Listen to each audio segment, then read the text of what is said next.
His face was crushed against the cold, stinking concrete next to the foul latrine. He gasped, trying to tear himself away, but his body, already beaten nearly to death, wouldn't obey. They had stuffed his mouth with a dirty, wet rag so his screams wouldn't disturb the prison's quiet. "Easy, little girl," one of the enforcers hissed over his shoulder. "Daddy's gonna teach you a lesson." This wasn't a robbery. It wasn't a beating over debts. It was an execution, a slow, ritualistic, demonstrative execution not of the body, but of the soul. In the corner of the cell, indifferent, like a deity watching the ritual, sat a thief-in-law. This was his verdict. A single, silent nod of his head had started this mechanism of horror. And the reason was singular, tattooed on this wretch's forehead in invisible ink. Because on the outside, he had dared to raise his hand against a woman. For rape. Do you think the most terrifying judgment is the one in the courtroom with a judge and prosecutor? You are sorely mistaken. The most terrifying judgment awaits behind bars. And today, we will show it to you in action. It had all begun just 3 hours earlier. The gates of the special regime colony, popularly nicknamed the Black Dolphin, slammed shut with a clang, cutting off the new batch of prisoners from the world of the living.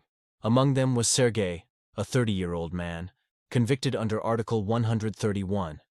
He rode in the paddy wagon, naively believing the worst. The 10-year sentence was already behind him. He didn't know that his real verdict hadn't even been read yet. When he was pushed with the others into the transit cell, the kata, he immediately felt the air change. It became dense, heavy, saturated with hatred and the stench of unwashed bodies. Dozens of pairs of eyes locked onto him, scanning him, evaluating him, searching for weakness. Sergei instinctively tried to act confident, as his experienced cellmates from pre-trial detention had taught him. Don't fear, don't believe, don't ask. But here, those rules worked differently. In the most honored corner, on the top bunk, sat the man who was this world itself. Knyaz, the prince, an old-school thief-in-law, whose word carried more weight than the colony chief's order. His face, like an old cracked map, held the history of dozens of prisons and camps, and his eyes were empty. There was no malice in them, no joy, only the glacial indifference of a surgeon preparing for an amputation. One of his close associates, a blatnoy, approached him and whispered something quietly in his ear, nodding toward the newcomers. Knyaz slowly swept his gaze over the arrivals, and his eyes stopped on Sergei for a fraction of a second. But that second was enough. In the thieves' world, there is its own telegraph, its own mail, which works faster than any internet. Malyavas, small notes passed from cell to cell, had already brought the news. A hairy beast, an aggressor, was entering the zone.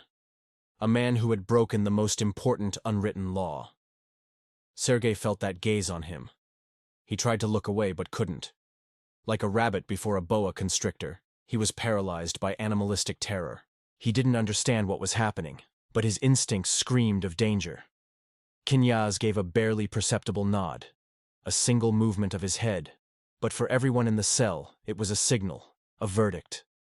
2 inmates, who resembled bulldogs, slowly rose from their spots and headed towards Sergei. "Hey, countryman, got a light?" one of them asked with feigned friendliness, getting very close. Sergei, trying to hide his trembling, reached into the pocket of his prison garment, and at that moment, he received a crushing blow to the solar plexus. The air left his lungs in a hiss. He doubled over. The second blow came to the back of his neck. Darkness. He woke up already on the floor, next to the foul latrine. The same 2 men stood over him, along with a few others. Their faces were distorted by malicious, anticipatory grins. It was at this moment that the scene with which we began our story started. They beat him not hard, but humiliatingly, with open palms, with kicks. They forced him to kiss their boots, and then the ritual itself began, the lowering, the destruction of his manhood, his transformation into a patuk, rooster. This was done before the eyes of the entire cell, which watched the process with a grim, deathly silence. It was a lesson for everyone. When it was all over, they threw him into a corner. He lay on the cold, sticky floor, his body racked with soundless sobs. He was no longer a man. He had become an object, a dirty, defiled thing that was forbidden to be touched. One of the blatnoi approached his bowl, took a nail from his pocket, and scratched a hole in it. It was a sign. The mark of the caste of the humiliated. From now on, he would eat only from this bowl, sleep only under the bunks, and perform the filthiest work. Anyone who touched him would himself become soiled. And Knyaz didn't even look in their direction. He took out his prayer beads and began to pass them slowly through his fingers, staring at the wall. Justice, in his understanding, had triumphed. The filth had been put in its place. But for Sergei, this was only the beginning. The beginning of a long 10-year journey through his personal hell, because the status of obizhenny, the slighted, wronged one, is not just a humiliation, it is a lifelong torture. And ahead of him awaited new, even more sophisticated circles of this hell. Morning in the cell didn't come with sunbeams, but with the clang of the metal food hatch on the door and the smell of cheap oatmeal. For most of the inmates, this was just the signal for the start of another day in hell. But for Sergei, who had spent the night huddled on the cold concrete next to the foul latrine, this morning was the first day of his new, post-death life. His body was one continuous wound, but the physical pain was nothing compared to the glacial, all-encompassing horror that had settled in his soul. He was no longer human. He was a function, an object, a dirty stain on the prison uniform of this world. When the food distribution began, he saw how the new reality worked for him. The blatnoi received their portions first, then the muziks, the main mass of inmates. He, driven instinctively by hunger, tried to get at the end of the line. "Where are you going, cur?" roared one of the inmates, shoving him with such disgust as if he had touched a leper. "You forgot your place, rooster." Sergei backed away, and only then saw how they threw the bowl with the hole he had noticed yesterday onto the floor for him last of all. They poured the dregs of the porridge from the bottom of the cauldron into it. He had to eat off the floor, like a dog. Any contact with the common utensils and the common table would soil everyone, and they kill for that. He squatted in his corner, choking on the cold, viscous porridge, and felt dozens of gazes fixed on him. There was no compassion in them. There was something worse. A mixture of contempt, fear, and a certain primitive satisfaction. Watching his humiliation, every one of them, even the lowest mujik, felt superior, cleaner, stronger. Sergei was the reference point, the bottom they could push off from to feel human. He was a necessary element of this ecosystem of evil. Later, when the cell was taken out for their walk in the narrow barred yard under the open sky, an old, hunched-over inmate with a dull, quiet gaze approached him. He, too, was from the obizhenny caste. They called him Tiki, the quiet one. He had been in this hell for many years and had learned to survive. "Listen here, newcomer," he whispered, without looking at Sergei so as not to attract attention. "You want to see tomorrow? Forget who you were. Now you're a nobody. The rules are simple. Don't touch anyone, don't talk to anyone unless you're asked. You eat from your bowl, you sleep under the bunks. Any word from you, any glance, can be seen as a provocation. For that, they beat you, sometimes to death. Your job is to wash the floors, clean the foul latrine, do everything you're told. No questions. And pray that Knyaz is in a good mood." Sergei looked at Knyaz. He was standing in the center of the yard, surrounded by his entourage, talking about something idly. He didn't raise his voice. He didn't gesture, but his very silhouette emanated so much power that even the guards in the watchtowers seemed to look in his direction with fear. At that moment, a fight broke out in the yard. Two mujiks hadn't shared a cigarette. The argument was quickly turning into a brawl, and then Knyaz made a single move. He just raised his hand, and everything froze. "Approach." His voice was quiet, but everyone heard him. The two brawlers approached him, their heads bowed. Knyaz listened to them both, then took the cigarette, broke it into 2 equal parts, and handed it to them. "Smoke. And don't let me hear any more noise. This is the zone, not a bazaar. There must be order here." He wasn't talking about the administration's order. He was talking about his order, about the thieves' law. And Sergei began to understand. The cruelty toward him was not a manifestation of chaos. On the contrary, it was a manifestation of supreme order. He, the rapist, was an element of lawlessness, a man who recognizes no rules except his own desires. And in this closed world, where survival depends on strict adherence to hierarchy and the ponyatiya, unwritten concepts, rules, such a man is a virus, a threat to everyone. And he had to be not just punished. He had to be neutralized, turned into a living reminder of what happens to those who break the law. In the evening, after lights out, when the cell was plunged into semi-darkness, Sergei, exhausted and humiliated, dozed off under the bunks. In his dreams, he saw his home, his wife, his past life, and this contrast with reality was more agonizing than any torture. A sharp kick woke him. "Hey, Rooster, why are you sprawling out?" One of the Blatnoi stood over him. "You're breathing on my slippers. You want to get them dirty?" Sergei scrambled back, terrified. He hadn't noticed how he had moved in his sleep and gotten too close to the Blatnoia's things. This was a violation, a gross one. They dragged him into the middle of the cell again. This time, they beat him in silence, methodically, skillfully. They beat him not to kill him, but to teach him. And as he lay on the floor, spitting blood, unable to even moan, he raised his eyes and saw Knyaz's gaze. He was staring intently at him, and in his eyes there was no indifference. There was a cold, calculated interest, that of a researcher observing a lab animal's reaction. And in that second, Sergei understood the most terrifying thing. He wasn't just an outcast, he was teaching material, a walking lesson for everyone else. Every suffering of his, every humiliation, was not just a punishment for him. It was a show that Knyaz was putting on for the entire zone, to consolidate his power and remind everyone of the inviolability of his laws. His pain was the cement that held this prison empire together. He wasn't just in hell, he was the fuel for this hell. A week passed.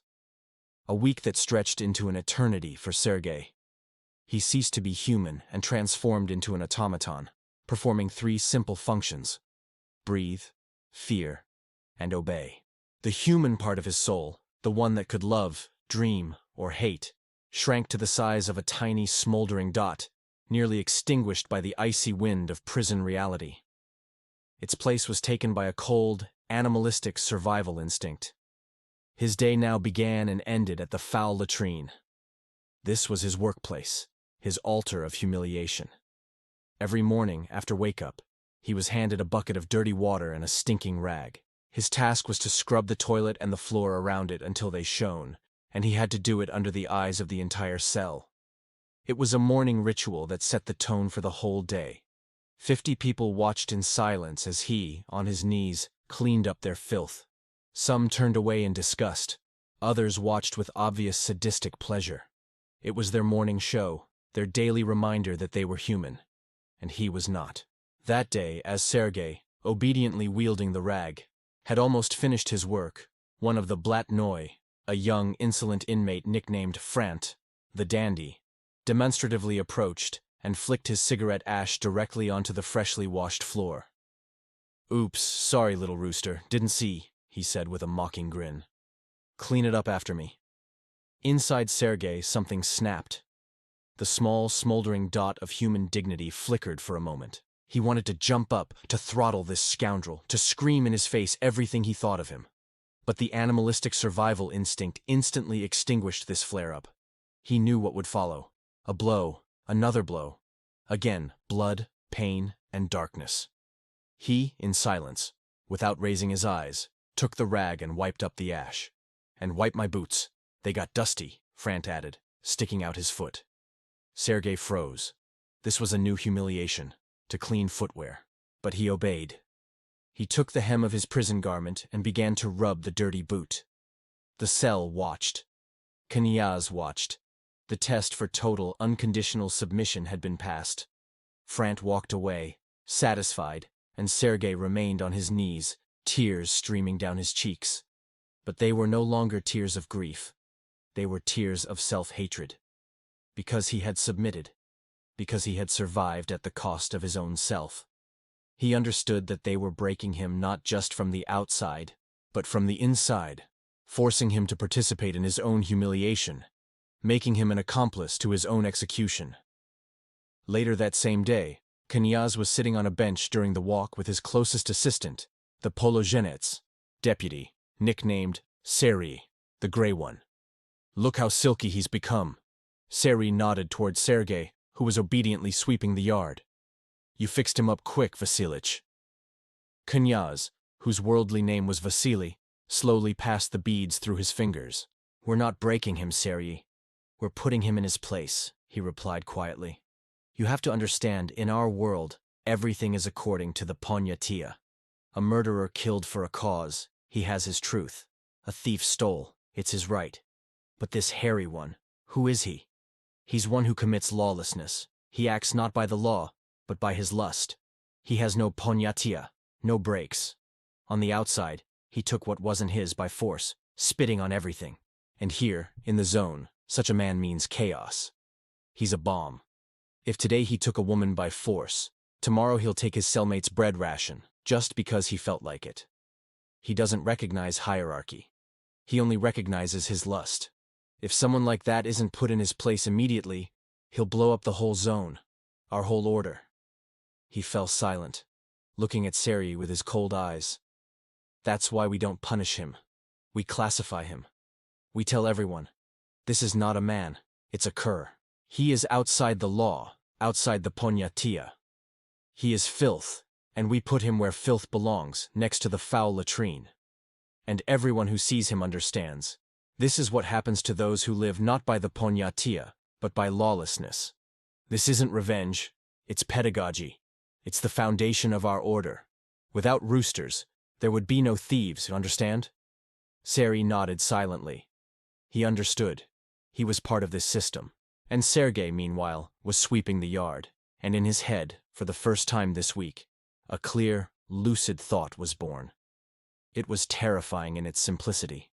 He understood that he had only one, final way to escape this hell. Only one way to regain control of his life. To give it up.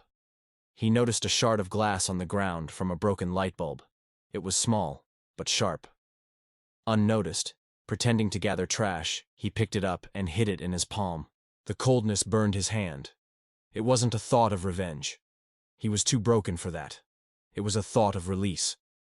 They could control his body, his actions, his words, but they couldn't control his death. And this thought, this small, sharp shard in his palm, for the first time in many days, gave him something resembling hope. Finally, hope. Night in the cell was the time of ghosts. When the light went out and only the dim glow of the service bulb from the corridor remained, the shadows of the past emerged from all the cracks. Sergei lay under the bunks on his filthy mattress, the small, sharp shard of glass resting in his palm. It was as cold as death's kiss. And at the same time it warmed him. It was his key. The key to the last door, beyond which there was no more pain, no humiliation, no foul latrine, no disgusted looks. Only silence. He would close his eyes and see his home, his wife laughing. The smell of Sunday pies. He remembered who he had been, an engineer at the factory, a respected man. And these memories, which before had been his only salvation, now became the most sophisticated torture, because they reminded him how low he had fallen. They reminded him that he himself, with his own hands, had destroyed his world, not when he committed the crime, but when he allowed himself to be broken here. He gripped the shard tighter. Today, tonight, he would end it all. He would wait until the snores and snorts of the sleeping inmates merged into a monotonous hum, and then he would do it quickly. He would cut the veins in his wrist or his throat. He hadn't decided yet, but he knew he would do it. This small, sharp piece of glass was his revolt, his last act of free will, his declaration to this world that he, Sergei, was still master of at least his own death. The time came. The cell was asleep. Sergei quietly, holding his breath, slipped his hand out from under the blanket. The moonlight, filtering through the bars, glinted faintly on the sharp edge. He brought the glass to his wrist. I wouldn't advise it. The voice was so quiet and so close that Sergei flinched, almost dropping the shard. He turned. Directly above him, hanging off the top bunk, Knyaz was watching him. His eyes, in the semi-darkness, burned like two cold, phosphoric lights. He hadn't been sleeping. He had been watching the whole time. You thought you were the cleverest, Knyaz whispered. Thought you'd get away that easily. No, my friend, it doesn't work like that. Sergei froze, paralyzed with terror. He couldn't understand how he knew. As if he had read his thoughts, Knyaz smirked. I've lived in this world longer than you've been on Earth. I see when a man reaches his limit. Give it here. He held out his hand. It was an order that could not be defied. With a trembling hand, Sergei handed him his little key to freedom. Knyaz took the shard with 2 fingers, turned it over, and tossed it somewhere into the darkness, where it tinkled and went silent. You're a fool, Knyaz continued, still whispering. And there was no malice in his voice, just the tired disappointment of a teacher explaining a simple truth to a dull student. You think your life is yours. You think your death is yours. You're wrong. From the moment you cross the threshold of this kata, you are the zone's property. You are a resource. He leaned in closer, and his whisper became like a snake's hiss. Your life is of no use to us. It's worthless. But your death is of no use to us either. Suicide is an escape, and from my zone, nobody escapes, neither alive nor dead. Understand? Sergei was silent, crushed, destroyed. Even the last thing had been taken from him. But the most important thing, Knyaz continued, is that you haven't understood your role. You think we humiliate you because we hate you? No. We humiliate you because you are useful. Your suffering is useful. Every day, when 50 mujiks watch you clean the foul latrine, they think, thank God it's not me. Every time you're beaten for a wrong look, they learn to walk the line. You are a living example. You are a scarecrow. You are a lightning rod. You absorb all the hatred, all the filth, all the fear of this cell into yourself. And as long as you exist, there will be order here. My order. Do you understand what an important social function you fulfill, little rooster? He called him that for the first time. And that word, spoken by him, didn't sound like an insult, but like a statement of fact. Like the assignment of a function. So live, Knyaz concluded, turning back to his bunk. Live and suffer. That's your job, your new profession. And for attempting to quit, there's punishment here. And believe me, after that punishment, you'll be begging just to be lowered one more time. Sleep. He turned to face the wall. Sergei lay in the darkness, unable to breathe. He had just realized the full depth of his fall. He wasn't just a slave. He was an object, an instrument. His sufferings weren't random. They were systemic and functional. He had been deprived not only of freedom, honor, or a future. He had been deprived of the right even to his own pain. It no longer belonged to him either. It belonged to the system, and the system would wring it out of him to the last drop because it needed it. He no longer wanted to die. The desire was gone, because to want death, you have to be alive. And he wasn't anymore. He was a mechanism whose off switch had been taken away, and ahead lay only endless, monotonous, meaningless work. The work of producing suffering for others. A month passed. Time flows differently in prison.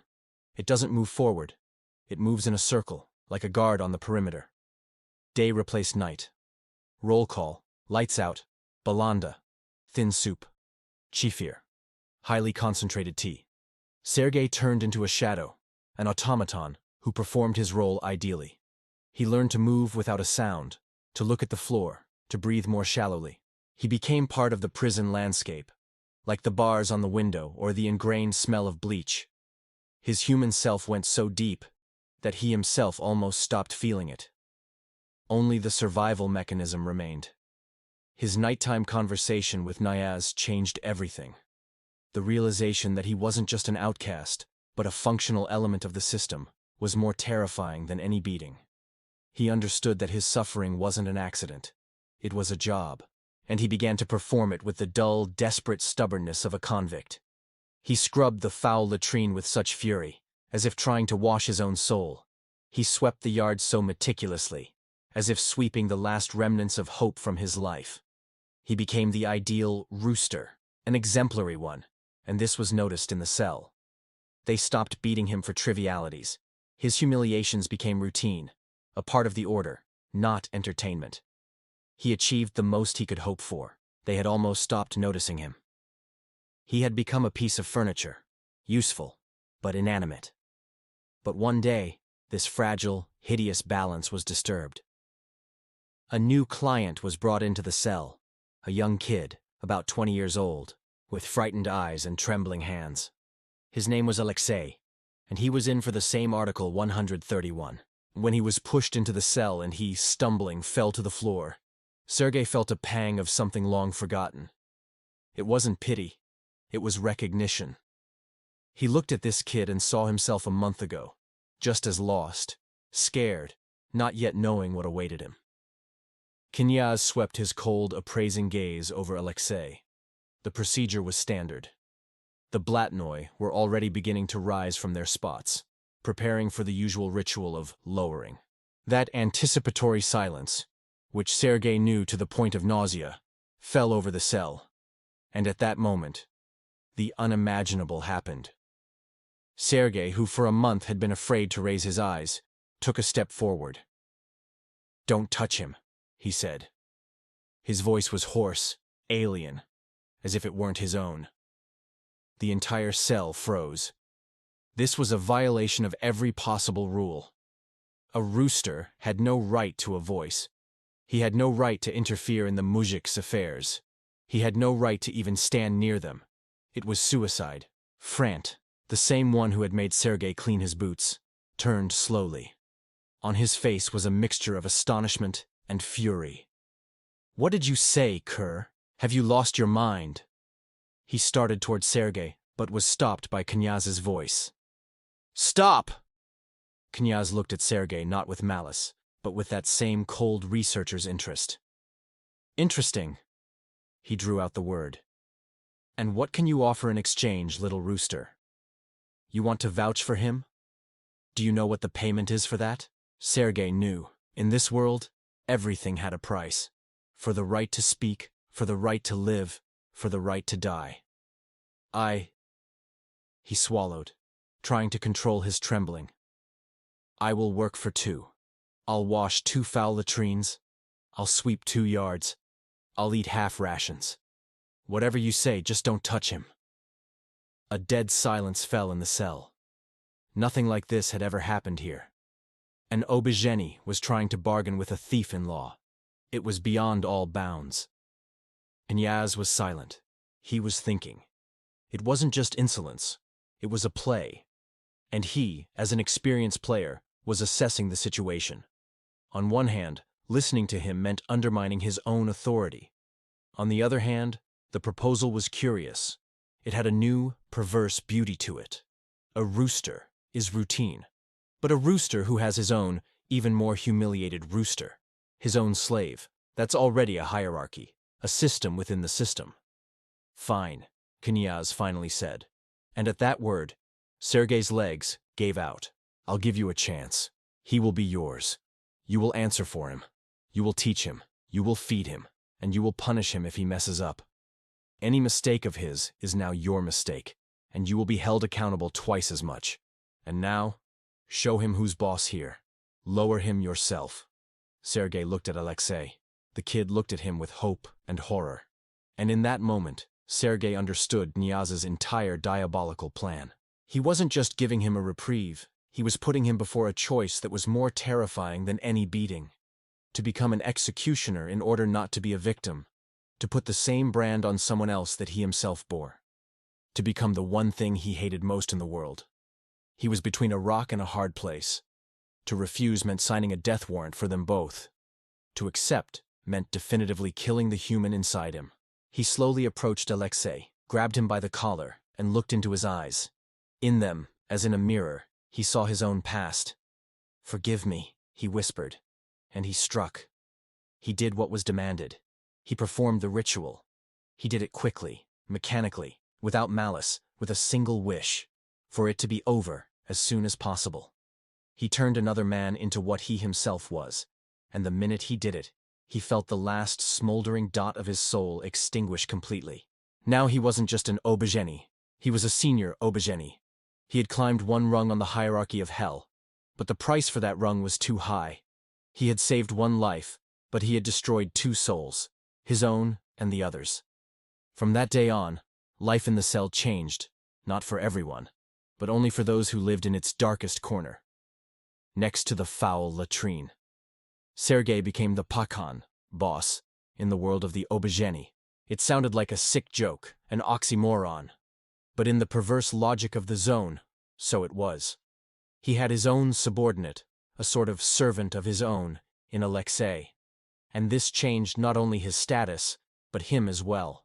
He took on the role Knyaz had imposed on him. He taught Alexei the rules of survival, showed him how to wash the floor correctly so as not to provoke the blatnoy's anger. He explained where he was allowed to look and where not. He shared his meager ration with him, which was now truly halved. He had become both a warden and the only defender for the kid. It was a strange, hideous form of care.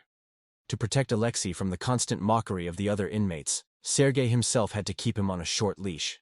Sometimes, before the eyes of the whole cell, he would give him a slap on the back of the head for the smallest mistake. "What, cur, you relaxed? Thought you'd come to a resort?" he would shout, playing the role of the cruel master, while inside, everything clenched with self-loathing. But he knew that his demonstrative cruelty was the lesser evil. If he didn't do it, Alexei would simply be beaten to death. He had become a shield for him, but this shield was made of humiliation and pain. Alexei, broken and scared, obeyed unconditionally. He looked at Sergei with a mixture of fear, gratitude, and hatred. He was his slave, but at the same time, he was the only being in this world with whom Sergei could speak. At night, when the cell fell asleep, they would whisper under the bunks. Sergei would tell him about his past life, about his wife, about his job, about how it all collapsed. Alexei would cry and tell his own story, about how he got mixed up with a bad crowd while drunk, how it all happened, how he remembers nothing, but was convicted anyway. These nightly conversations were their only solace. They were two ghosts in hell, trying to support each other so as not to fall completely into madness. Knyaz watched this strange pair with cold curiosity. His experiment had succeeded. He had not only consolidated his power, but had created a precedent. He had shown that even at the bottom of the hierarchy, a vertical of its own could be built. He had introduced an element of order even into the world of chaos, and that made his power absolute. But not everyone in the cell liked these new rules. Frant, the young and ambitious Blatnoy, felt his authority had been undermined. Before, the roosters were common property, toys for entertainment, and now Sergei, under Knyaz's tacit protection, had created his own little autonomous republic by the foul latrine. Frant decided to correct this. One day, as Sergei and Alexei were washing the floor in the exercise yard, Frant, along with his entourage, surrounded them. "Hey, Chief Rooster," he said to Sergei. "Lend me your boy for an hour, I'm bored." Sergei straightened up. He looked into Frant's insolent eyes. He knew it was a challenge, a test not of him, but of Knyaz. Frant wasn't challenging him. He was challenging the smotriashchi, the overseer himself. "He's busy," Sergei replied quietly but firmly. "He has work to do." Frant laughed. "What work? Pushing a rag? Come on, it can wait." He took a step toward Alexei and grabbed his arm. Alexei cried out in terror. And in that moment, Sergei did what no one expected of him. He grabbed the wooden bucket they used to wash the floor and smashed it with all his might over Frant's head. There was a dull thud. Frant collapsed to the ground as if scythed. His entourage froze in shock. A rooster had struck a Blatnoy. It was unthinkable. It was a declaration of war. A deathly silence fell over the yard. All eyes were on Knyaz. Only he could decide what came next. Sergei's immediate murder, or something worse. Knyaz approached slowly. He looked at Frant, lying unconscious, then at Sergei. In his eyes there was no anger, no surprise, only cold calculation. He understood what had happened. Frant had tried to challenge his decision, his power, and Sergei, the rooster, the very instrument he had created, had defended him. He had defended Knyaz's order at the cost of his own life. It was a chess game, and Frant had just lost. Knyaz turned to Frant's entourage. "Get him out of here," he snapped. "And tell him when he comes to that he's demoted to muzhik, because he couldn't watch his mouth and got his head caved in by a rooster. He disgraced himself. Then he turned to Sergei. And you... He paused. Good man. You defended my order, but you broke the law. You raised your hand to a blatnoy, and for that, there must be punishment. He pulled a zatochka, improvised knife, from his pocket. But, since you acted in my interest, the punishment will be symbolic. He grabbed Sergei's hand and cut his palm. Blood spurted onto the dusty asphalt. This is so you remember your place. You are an obizhenny, and you can never raise your hand to a muzhik or blatnoy. Never.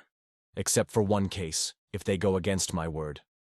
Then you are my dog, and you have the right to bite. Understood? Sergei, clutching his bleeding wound, nodded silently. He understood. He had just passed another terrible test. He had ceased to be a simple obizhenny. He had become the overseer of the obizhenny. He had become Knyaz's attack dog, his personal weapon in a world where he had no rights. His status had become even more complicated and dangerous. He was still at the bottom, but now, from this bottom, he could bite painfully at those who stood above, and that made him the most hated and most dangerous being in the entire colony. The scar on Sergei's palm healed, turning into an ugly white stripe. But it didn't just become a mark.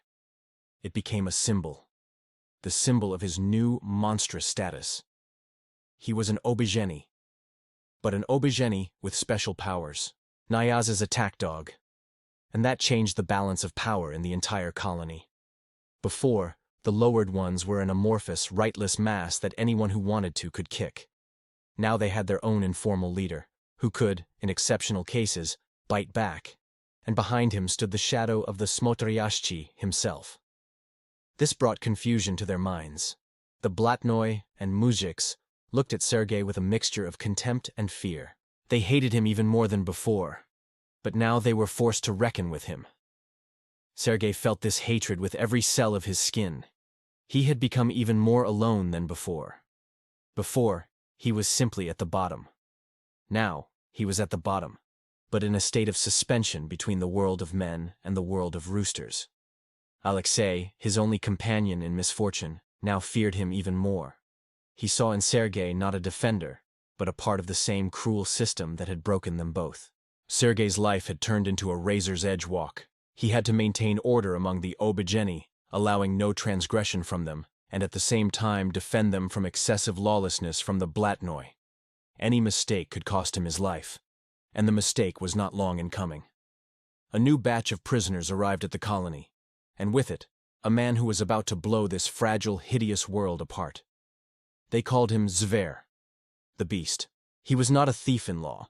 He was a degenerate scoundrel, a proponent of lawlessness to the bone, who recognized no authority other than brute force. On the outside, he had led a gang involved in racketeering and murder. He was cruel, cunning, and completely immoral.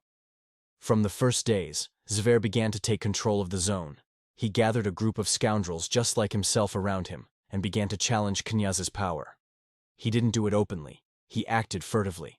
Now they would beat a muzhik loyal to Knyaz. Now they would take the obshchak, common fund, from a barrack. It was a quiet, creeping war for power.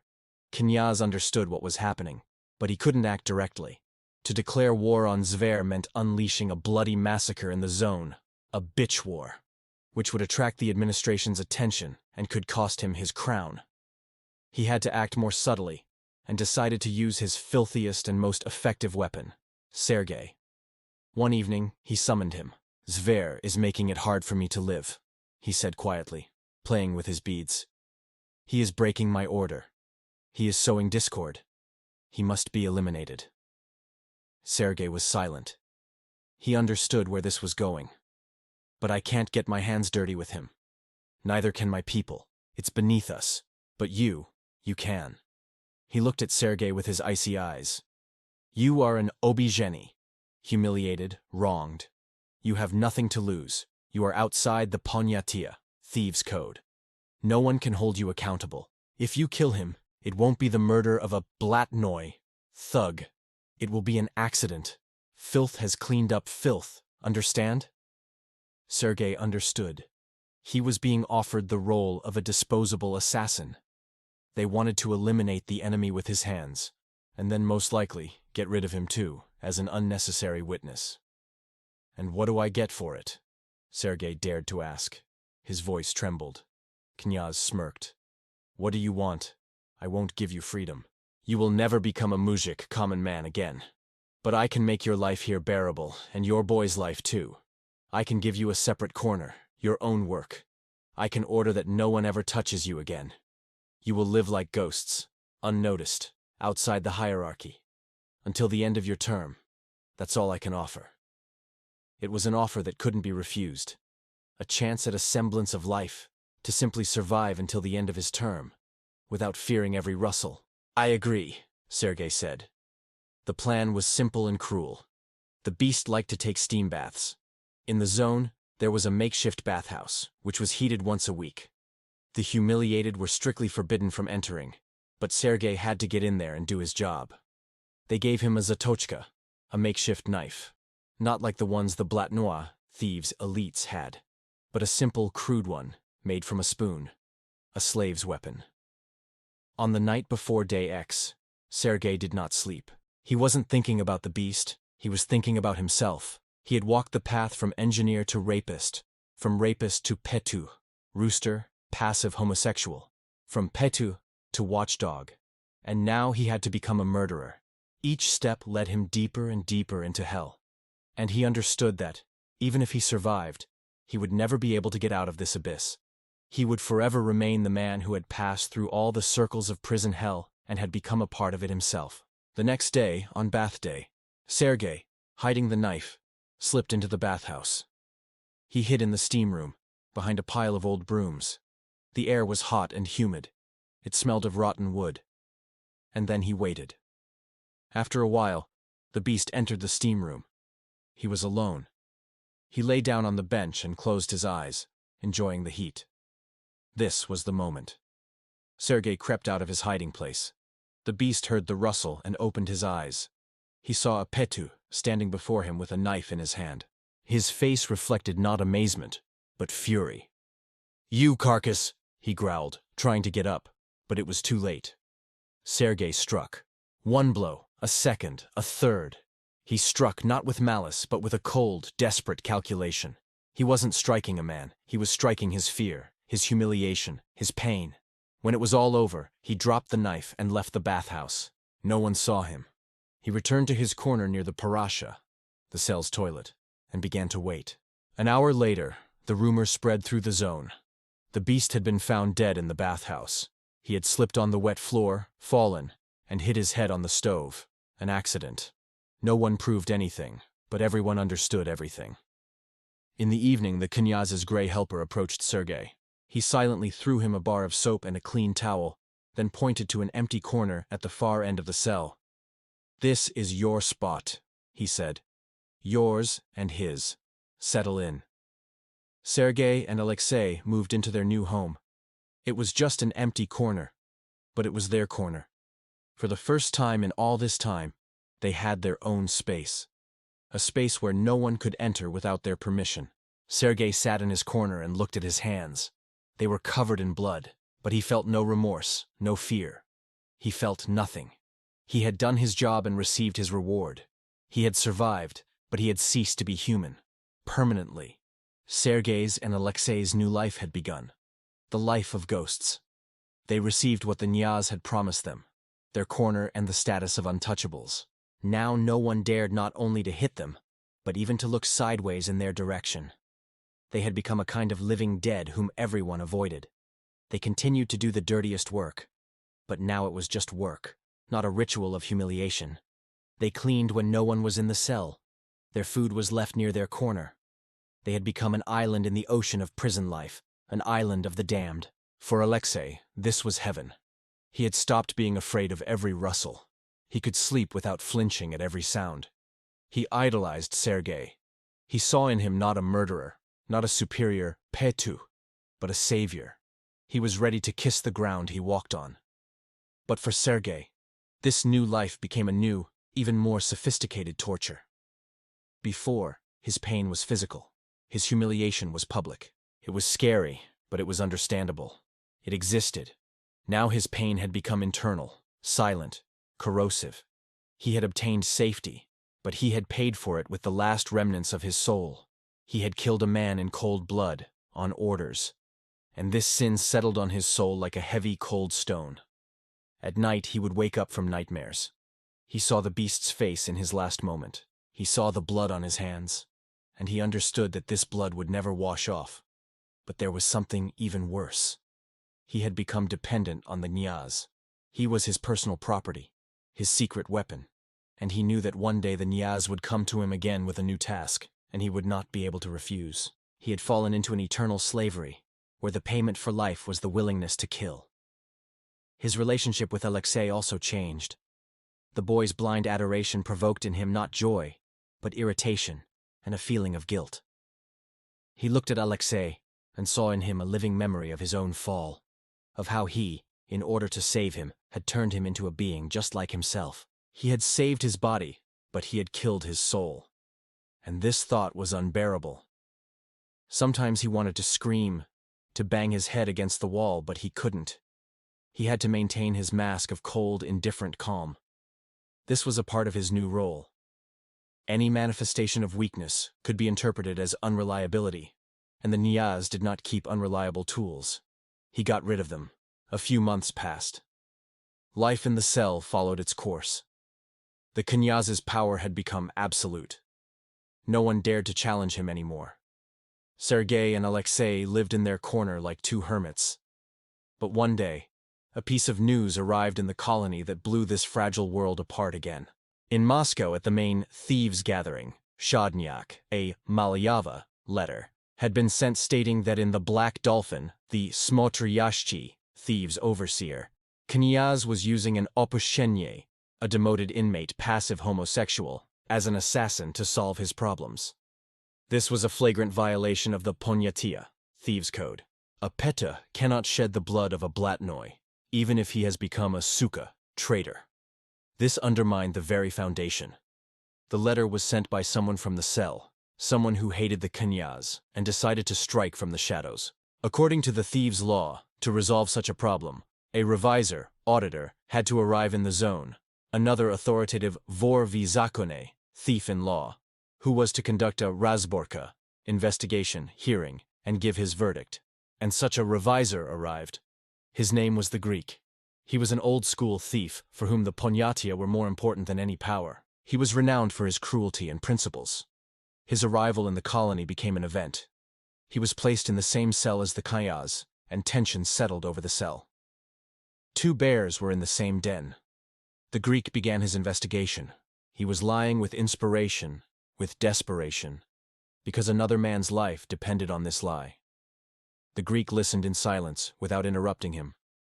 When Sergei finished, he looked at him for a long time. "You're lying," he finally said. "I see you're lying, but you lie beautifully." He turned to the Knyaz.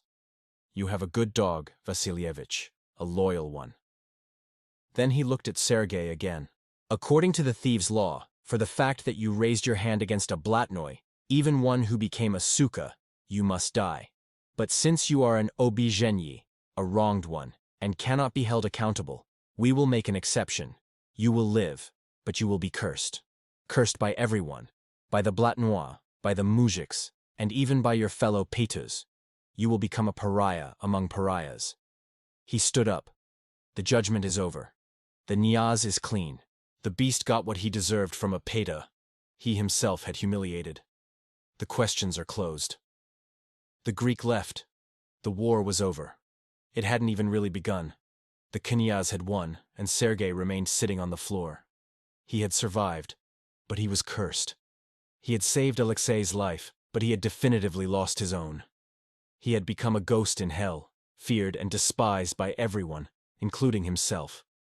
The Greek's verdict spread through the zone like wildfire. Sergei had survived, but the price of this survival was terrifying. He had become cursed. It was a new, unique status, invented especially for him.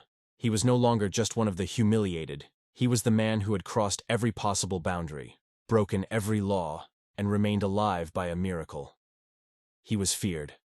They feared him like the plague. The Blatnois and Mujiks saw in him not just a petu, but a living embodiment of chaos, a being capable of anything. They avoided him like a leper, afraid even to meet his gaze.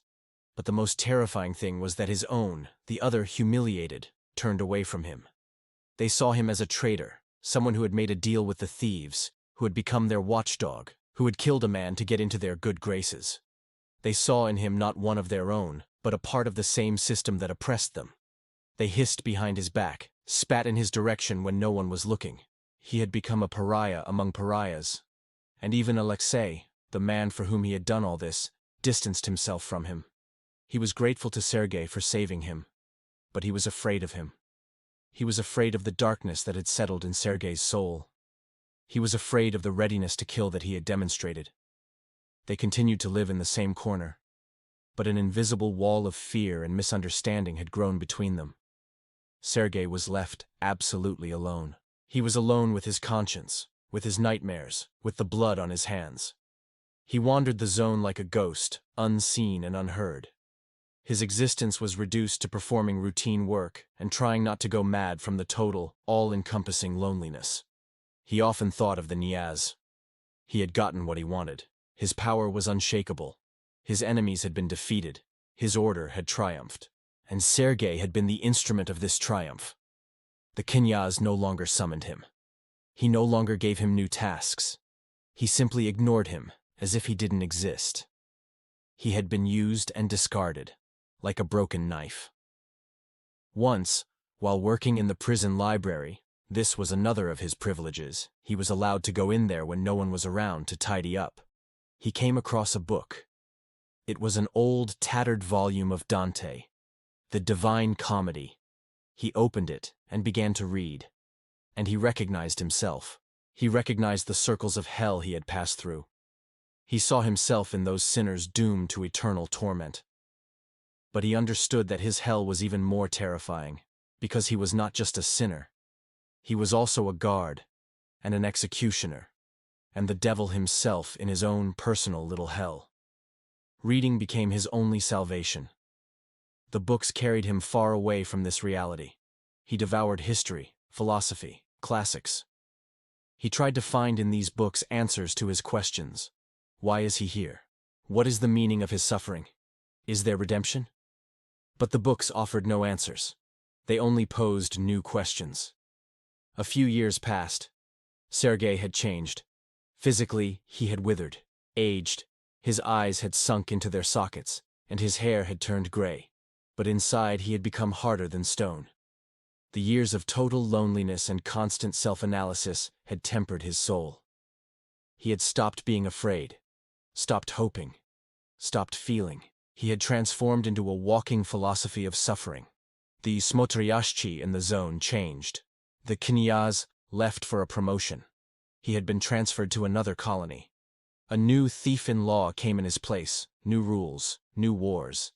But this no longer concerned Sergei. The legend of the cursed Petu was passed down from one generation of inmates to the next. His status was unshakable. He continued to live in his corner with Alexei. Alexei was supposed to be released soon. He was counting the days until his release, and this was the only thing that still somehow tied Sergei to reality. He had to wait for Alexei to get out. He had to make sure he had kept his word, that his sacrifice had not been in vain. And then this day came. Alexei was called with his things to the exit. Before leaving, he approached Sergei. "Thank you," he said, without looking him in the eye. "For everything." "Go," Sergei replied quietly, "and never come back. Forget everything that happened here. Forget me. Start a new life." Alexei left, and Sergei remained alone, completely alone. His mission was accomplished. The last thread binding him to the world had snapped. He sat in his empty corner and stared at the wall. Ahead of him lay a few more years of detention, a few years of absolute emptiness, without a single glimmer. And for the first time in many years, he cried. But they weren't tears of pain or despair, they were tears of relief. He was free. Free from his guilt towards Alexei, free from his last attachment. He was absolutely empty. And in this emptiness, there was its own terrifying freedom. the freedom of a man who had nothing left to lose. After Alexei's departure, the emptiness in which Sergei found himself became absolute. It was dense, viscous, and deafening. Before, his existence had a purpose: to wait for the boy's release, to make sure his sacrifice had not been in vain. Now the purpose was gone. Only a shell remained, devoid of any meaning. He continued to live on inertia: cleaning, books, sleep. The days merged into a single endless gray stream. He had learned not to think, not to feel. He had turned into a stone that simply lies at the bottom of a river, and the water of time flows around it, unable to move it. The other inmates still avoided him, but fear had been replaced by a mystical superstition. Legends circulated about him. It was said that he had sold his soul to the devil, that he could kill with a look, that he spoke to the dead at night. He had become a part of the prison folklore, a horror story that was told to newcomers. The new Smotryashchi, a young and pragmatic thief nicknamed the North, didn't touch him.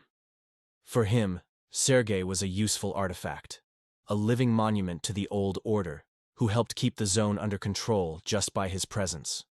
One day, a human rights commission arrived at the colony. Well-groomed people in expensive suits walked through the barracks, looked in the cafeteria, asked inmates questions.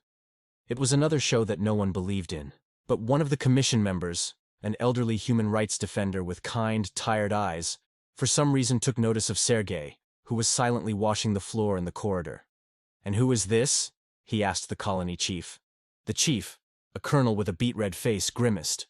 "Ah, that's our local philosopher. He's in on Article 131. Quiet, doesn't cause problems." The human rights defender approached Sergei. "What is your name?" he asked. Sergei slowly straightened up and looked at him. He hadn't heard anyone address him formally in almost 10 years. "I don't have a name," he replied quietly. "What do you mean you don't?" the defender wondered. "In the documents it says, Sergei." "That is the name of a man who died many years ago," Sergei interrupted him. "I am not him." The human rights defender looked closely at his face, at his empty, faded eyes, and understood something. "Do you need help?" he asked. Sergei smiled crookedly. "I don't need anything anymore, thank you." He bent down again and continued to wash the floor. This meeting, however, had unexpected consequences. The human rights defender, moved by this strange conversation, pulled Sergei's file. He discovered numerous inconsistencies in it. He found old witnesses who, under the pressure of new circumstances, changed their testimonies. He initiated a review of the case. A few months later, on one of those equally gray and mundane days, Sergei was summoned to the colony chief. "Pack your things," the colonel said, without looking at him, and signing some papers. "Your case has been reviewed, acquitted due to lack of corpus delicti. You're free." Sergei stood and couldn't move. Free. This word, which he hadn't even dared to dream of, rang out like a gunshot. He felt no joy, no relief. He felt nothing. They gave him his old civilian clothes. They hung on him as if on a hanger. He walked through the same corridors, through the same gates that had welcomed him into this hell 10 years ago. The gates slammed shut behind him. He stood on the dusty road in front of the colony entrance. The sun was shining, birds were singing, cars were passing by. The world was living its life, and he was an absolute stranger in this world. He didn't know where to go. He had no home. His wife had long since filed for divorce and remarried. His parents had died. He had no friends left. He had no money, no documents, no profession. He had nothing. He was free. But what to do with this freedom, he did not know. For 10 years he had been taught to survive in a world where every step is regulated, where everyone has their place, their function. And in this big world, there were no rules, no hierarchy. There was only chaos. And he feared this chaos more than any Smotryashchi. He set off down the road, not knowing where. He walked for a few hours, until he reached a small town. He went into a cheap canteen, and with the last few coins he'd received at the colony, he bought a plate of soup. He sat down at a small table and began to eat, and suddenly, he realized he couldn't. He was used to eating alone, in his corner, from his bowl. And here, people were sitting around. They were laughing, talking, and he felt their gazes on him. To them, he was a stranger, weird, frightening. He left the canteen and walked on. He ended up in a city park and sat down on a bench. Nearby, children were playing, women were laughing, and he felt like a ghost, a man who didn't exist. He was free from prison, but the prison had not let him go. It was inside, in his head, in his soul, in his habits. He sat on the bench late into the night. He thought about his life, about what had happened to him, and he understood that his story is not a story about crime and punishment. It is a story about how the system, any system, state or thieves, grinds a man down, strips him of his will, his soul, his name. And even if it spits him out, he can never become who he was before. He got up and left the town. He walked all night, until he reached a railway. He sat down on the tracks and began to wait. He didn't want to die, but he didn't want to live either. He just wanted all of this to end. He waited for the train just as he had once waited for lights out in the cell. As a release. As a period at the end of the long, terrifying sentence that had been his life. The rails beneath him began to vibrate. At first, quietly, almost imperceptibly, like a distant hum in his ears. Then louder and louder, turning into a low, vibrant note that resonated throughout his body. In the distance, a light appeared, the solitary, blinding eye of the approaching train. It grew, turning into a roaring beast of steel and fire that was hurtling towards him. Sergei didn't move. He looked at this light without fear. For the first time in 10 years, he felt something akin to peace. Here it was, the end. A death that wasn't humiliating, not from a makeshift knife in a dark corner. Not on the orders of a smotriashchi, but his own choice. A conscious one. Period. The train was already close.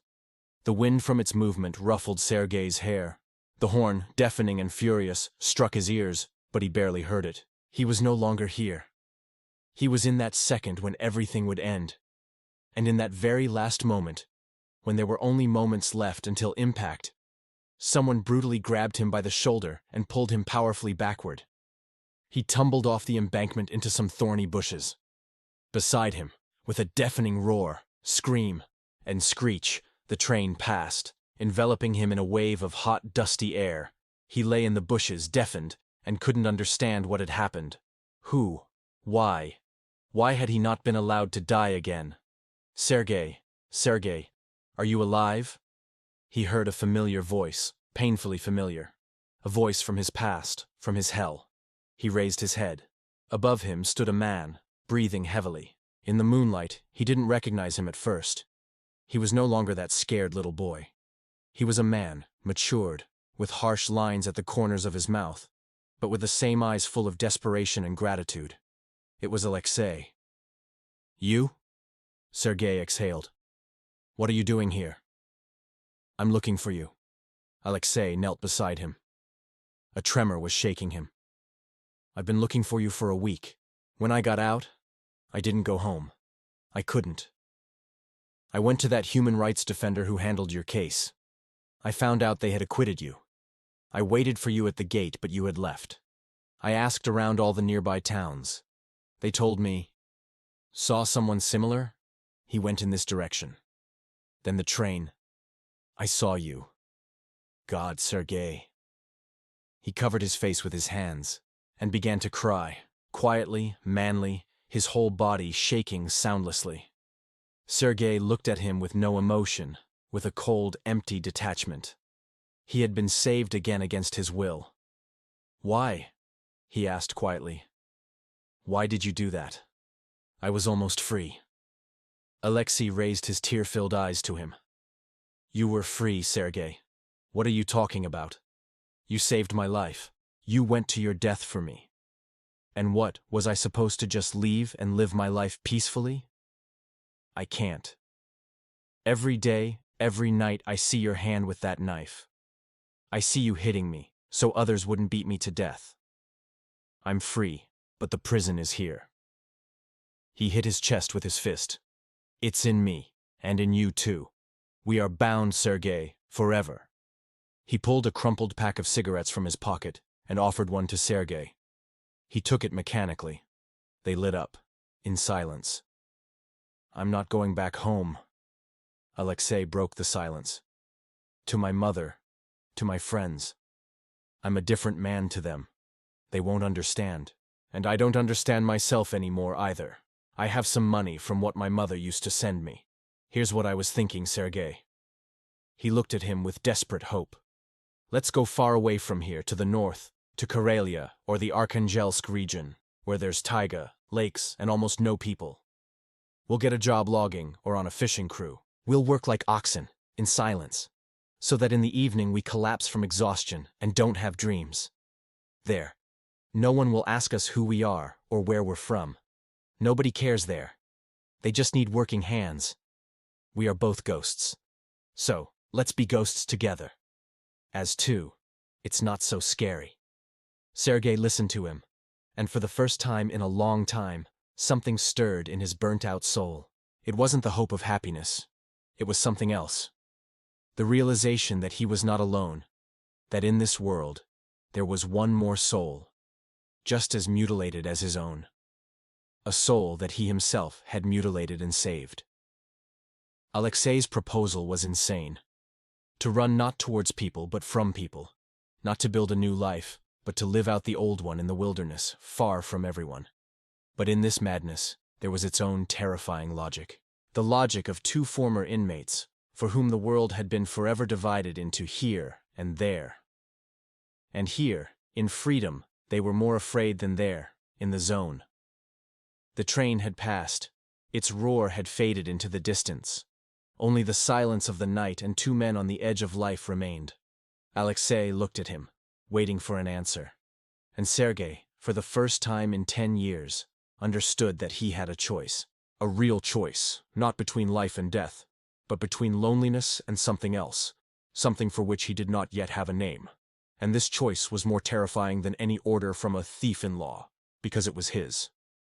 "All right," he said, surprised at his own voice. "Let's go." 5 years passed.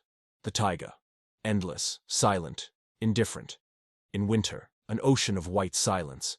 In summer, a green world, humming with thousands of lives.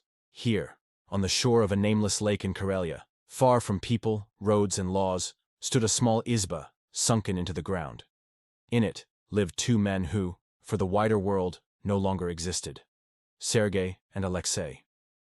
Their life was simple and harsh, like the northern nature itself. Waking at dawn, hard work, preparing firewood, fishing, hunting. In the evening, a meager dinner by the crackling stove and long hours of silence. They almost never spoke. They didn't need words. They understood each other from a shrug of the shoulder, from the way one handed the axe to the other, from the way they silently shared the last piece of bread. The years and the hard work had changed them. Alexei, from the scared young man, had transformed into a sullen, bearded man, strong and silent.